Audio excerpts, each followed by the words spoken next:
हमारे YouTube channel को subscribe कीजिए, बेल का घंटी टिपिए सबसे पहले वीडियो देखने के लिए।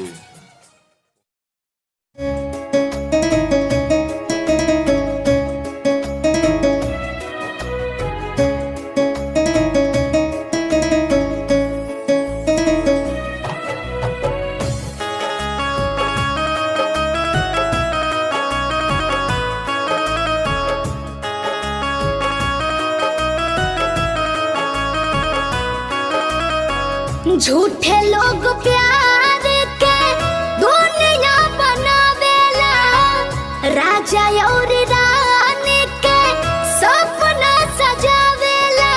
हो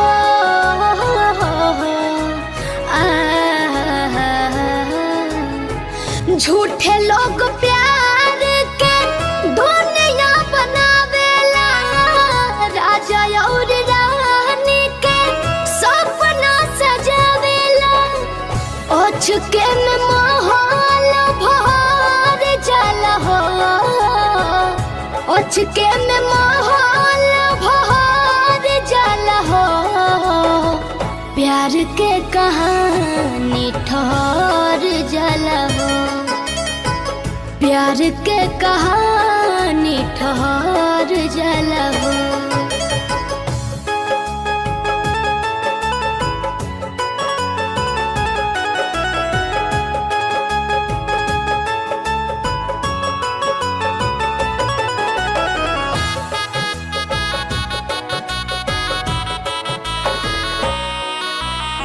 Music by Arya Sharma.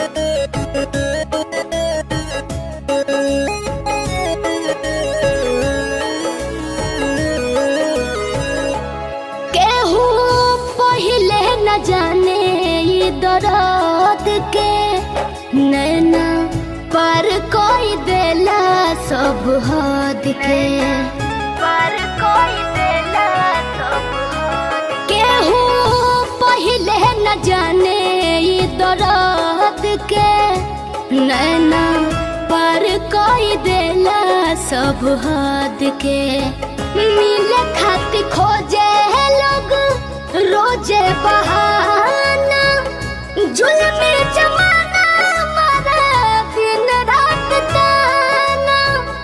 डलिया से पतिया जैसे झड़ जाला हो,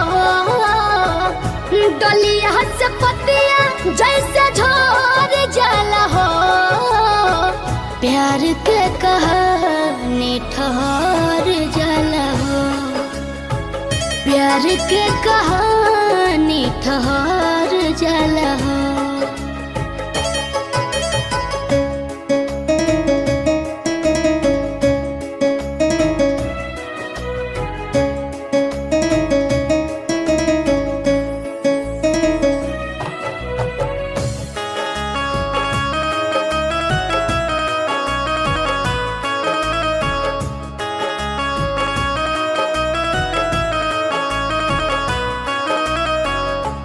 केहू जान जान कह के बन जान हो, कुछ दिन में हो जाला अनजान हो।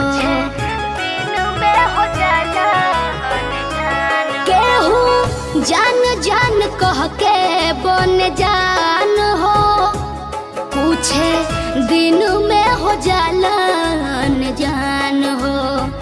जिंदगी के नैया डूबे नदी बीच जाके, एगो दिल हो से एगो दिल के रुआ के।